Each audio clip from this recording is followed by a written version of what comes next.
Pain is not the enemy. It is the invisible forge that turns the wound into a blade and the shadow into clarity.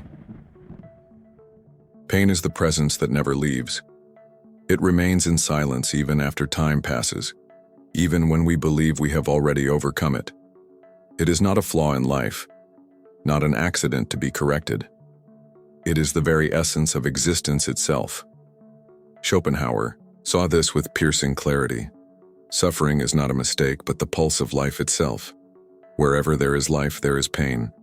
And it is precisely through pain that the possibility of deeper consciousness emerges. We live in a culture addicted to pleasure, to constant distraction, to the promise that everything must be quick, light, and painless.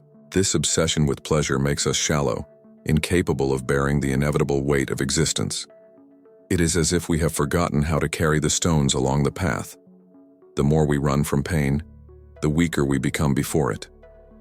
You may ask yourself why certain wounds remain, even after what we call healing. Why do they return in moments of silence, when everything around us seems calm? The truth is that pain does not dissolve simply because we wish it away. It stays because it carries a message. It is not there to punish but to teach. The wound is a portal, not an obstacle to eliminate, but a path to cross. Every experience of suffering carries within it an invitation to clarity.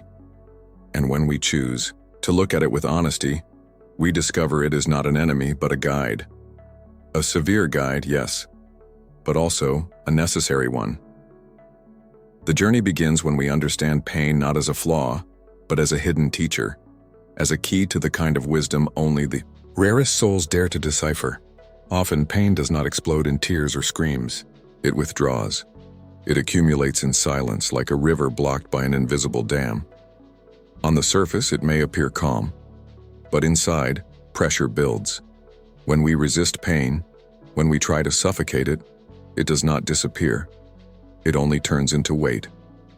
Weight that seeps into the mind, the body, the soul. Depth psychology calls this the crystallization of emotion. Everything we refuse to feel fully becomes shadow, and the shadow rules in silence. We begin to sabotage choices, to repeat patterns, to trap ourselves in cycles of anxiety without understanding why. What we bury returns in hidden form, harder to see, harder to resolve. This blockage is not only mental, it is vibrational as well. We try to move on too quickly, we put on the mask of strength, but the body does not lie. Energy remains stagnant. Silent anxiety grows. The rush to erase the wound only drives it deeper. Like iron pressing against the heart, like a fog that refuses to lift.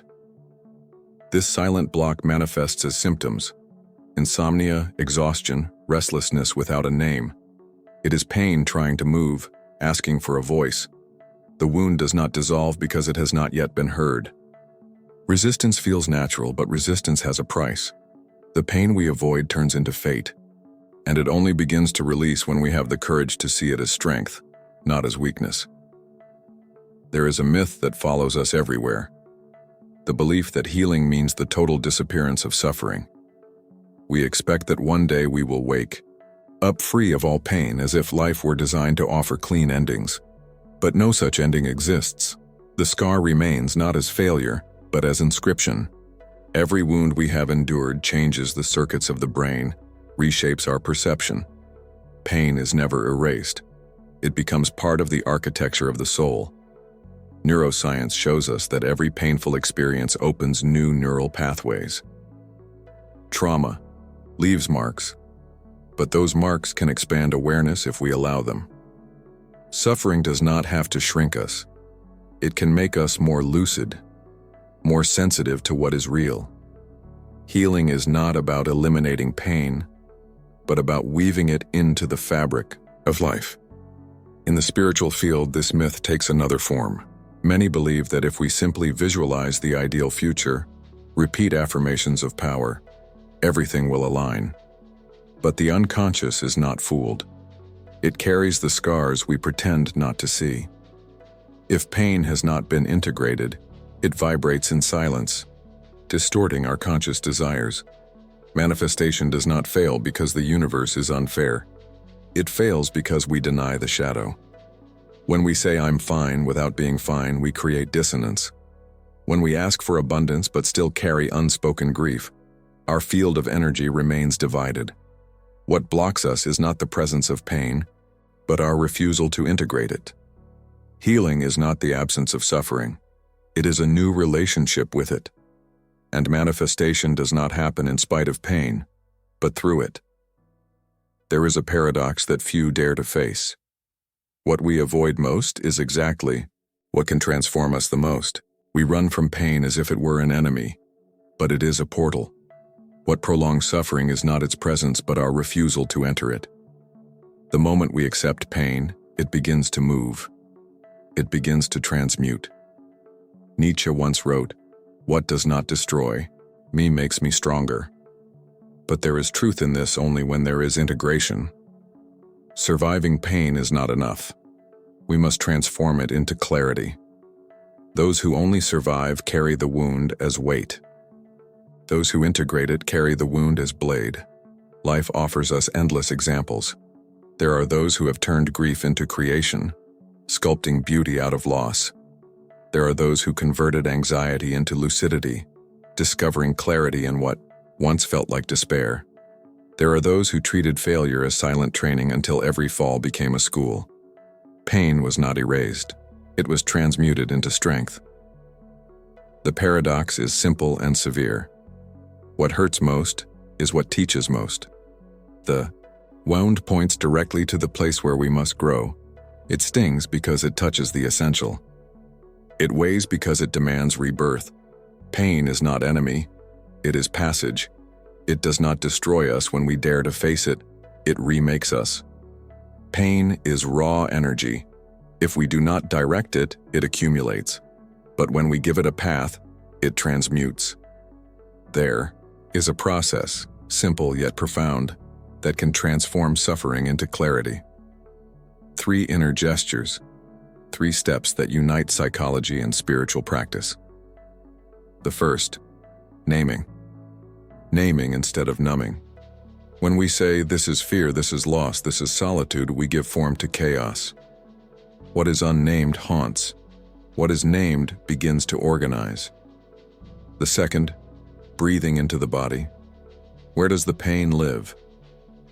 In the tight chest, in the constricted throat, in the heavy stomach. Breathing into those places creates space.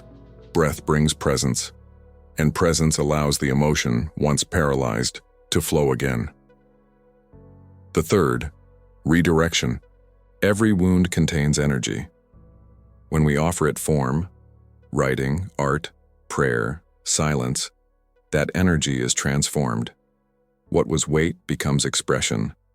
What was shadow becomes symbol. What was block becomes path. Neuroscience calls this emotional plasticity. New connections open. What was once a closed loop finds release. Vibration, once fragmented, begins to emit coherence. This is not erasure, it is transmutation. Pain ceases to be enemy. It becomes guide. Pain is fire. It burns. It consumes. It leaves ashes. But it also refines. Just as gold must enter the furnace to reveal its brilliance, consciousness must pass through suffering to reveal its clarity. Fire does not destroy what is essential. It only removes what is not. Every deep pain is an alchemical process. The soul enters raw, heavy, confused. It emerges sharper, clearer, more transparent to itself. Pain is the forge that sharpens the inner blade. It is the fire that turns shadow into light.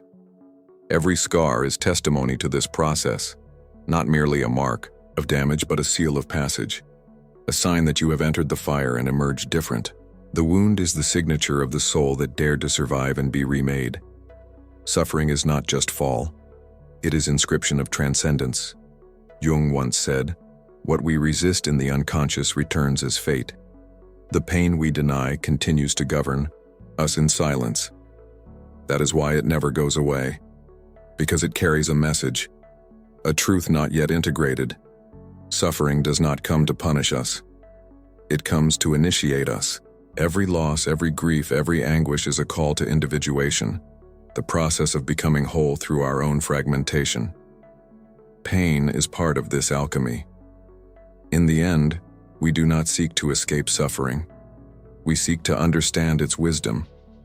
Because it is pain that carries us into depths pleasure can never reach. Pain does not vanish.